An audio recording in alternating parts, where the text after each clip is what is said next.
क्या बाटला हाउस में bulldozer action तय है? सुप्रीम कोर्ट के बाद दिल्ली हाई कोर्ट के क्या निर्देश? आपके अमानतुल्लाह खान ने जो कहा वो तो ये आपने एक पीआईएल लगाई हुई थी जो बाटला हाउस में जो डेमोलिशन ड्राइव चल रही है उसको लेकर के संबोधित करते हुए ये पीआईएल थी। आज क्या हुआ कोर्ट में उसके बारे में? देखिए, पीआईएल में 3 दिन का जो है आज जो है डिवीजन बेंच ने टाइम दिया है। जो भी लोग हैं जिनके नोटिस लगे हैं, जो इफेक्टेड पार्टीज हैं, वो 3 दिन के अंदर सारे के सारे जो है अपनी जो है वो रिट फाइल कर सकते हैं इंडिविजुअल। और हमने जो अपनी पीआईएल है वो विड्रॉ की है इसी कंडीशन पे कि वो सब उसमें जो है अब जाएंगे। लेकिन मेरा कहना ये है कि भाई जिस तरह से डीडीए का रवैया रहा है, ये पूरे पार्ट को लेकर के जो जिसने कंटेम्प्ट लगाया था वो भी 279 में आता है। उसको ये कहते हैं कि वो पीएम उदय का पार्ट है और बाकी पीएम उदय के पार्ट क्यों नहीं है। जैसे ये कहते हैं कि टोटल 279 जो खसरा है वो 34 बीघे का खसरा है, बाकी इधर चला गया उधर चला गया। 9 बीघे ऐसा है जो हैवी बिल्डअप एरिया है या उसके ऊपर ये इंक्रोचमेंट दिखाते हैं। अब उसमें से 5 बीघा कह रहे हैं कि ये पीएम उदय का पार्ट है, यानी कि अनऑथराइज का पार्ट है, और 4 बीघे अनऑथराइज का पार्ट नहीं है। वो क्यों नहीं है भाई? आपने उसको पीएम उदय से बाहर कैसे निकाल दिया, जबकि सबसे जहां से अनऑथराइज इलाका शुरू होता है ये इलाका वो है मुरादी रोड।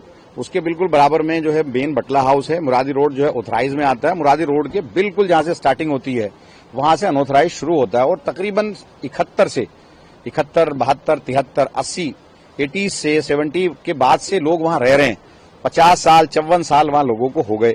आपने अचानक उसको अनऑथराइज से अलग कर दिया, अचानक जो है आपने पीएम उदय से अलग कर दिया। मेरी ये समझ में आता है जो जीएनसीटी एक्ट है, जीएनसीटी एक्ट में 2014 से लेकर 2026 तक वो एरिया तो वहीं था, वो उसमें कवर्ड क्यों नहीं होता? तो ये जिस तरह से डीडीए इस पूरे इलाके को डेमोलिशन करना चाहती है वो मेरी समझ से बाहर है। रेखा गुप्ता जी कह रही है कोर्ट का ऑर्डर है, लेकिन उनके वकील आकर के यहां तोड़ने की बातें करते हैं, यहां मुखालफत करते हैं। भाई अगर आप इनको नहीं उजाड़ना चाहते तो मेरी समझ में नहीं आता। भाई अगर जो पीएम उदय में, अब ये खुद बताएं डीडीए वाले कि 5 बीघा इसी खसरा में से पीएम उदय में कैसे आ गया, 4 बीघी बाहर कैसे हो गया, 5 बीघा जो है अनऑथराइज में अनऑथराइज रेगुलाइज में कैसे आ गया, 4 बीघा बाहर कैसे हो गया। तो ऐसे थोड़ी है कि एक घर आ गया एक घर नहीं आया, एक घर आ गया एक घर नहीं आया। तो ये जिस तरह से इन लोगों ने डिमार्केशन की है वो बिल्कुल ठीक नहीं है। और हम लोग इसीलिए मैंने विड्रॉ किया है कि मैं सुप्रीम कोर्ट के अंदर इसके डिमार्केशन को चैलेंज करूंगा। और किस तरह से इन लोगों ने पीएम उदय में कुछ एरिया को रखा है 279 के, कुछ एरिया को नहीं रखा, ये मैं चैलेंज करूंगा। 27 जो जीएनसीटी एक्ट है 2014 से 2026 तक पार्लियामेंट का एक्ट है, उससे इसको बाहर कैसे किया, अनऑथराइज का वो पार्ट है उससे कैसे बाहर किया। क्योंकि मैं वहां एमएलए हूं और हमेशा से मैं उस इलाके को डेवलप करता रहा हूं, एमएलए लेड फंड से भी, अनऑथराइज कॉलोनी के पार्ट पैसे से भी, और मैं उसको हमेशा करता रहा हूं। तो ये गलत है और ये बिल्कुल पूरी तरह से बटला हाउस को तोड़ना चाहते हैं और इसके पीछे डीडीए और बीजेपी की हुकूमत पूरी तरह से लगी हुई है। डीडीए की तरफ से कहा गया कि सुप्रीम कोर्ट का जो आदेश है उसको कंप्लाई कर रहे हैं और इसीलिए नोटिस जो है वो लगाया गया है। सुप्रीम कोर्ट ने 15 दिन का समय भी जो मौके। भाई आप ये बताइए, हम लोग सुप्रीम कोर्ट गए इस नोटिस को लेकर के, जो लोग हैं वो सुप्रीम कोर्ट गए। सुप्रीम कोर्ट ने वैकेशन बेंच ने इसको जो है खुद जो है लगाया है। उसके अंदर जो इसके अंदर बेंच सुन रही है, रेगुलर बेंच के अंदर लगाया जो 15 जुलाई तक है। तो उसको ये सब्र नहीं हो रहा इन लोगों से, तोड़ने पे लगे हुए हैं। भाई ये लोग एक आशियाना बनाने में जमाना लगता है। जिन लोगों के घर वो टूटने वाले हैं, जो बर्बाद हो रहे हैं, उनसे पूछिए ना, उनकी तकलीफ को जानिए। और जो लोग 70 से रह रहा है, अचानक आप उसको कहते हो कि आप अनऑथराइज का पार्ट नहीं हो, अचानक आप उसको कहते हो कि आप पीएम उदय का पार्ट नहीं हो।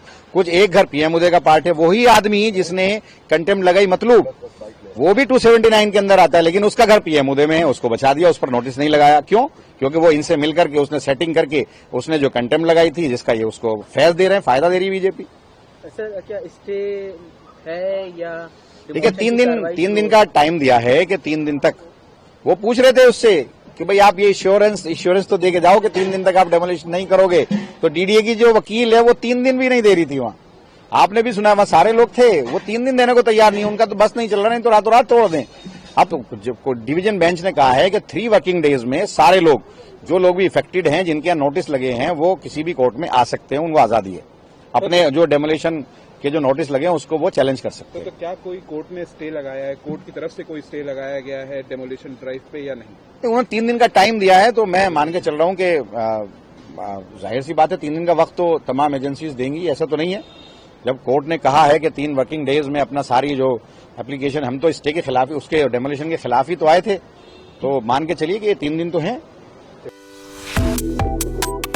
Subscribe to One India and never miss an update. Download the One India app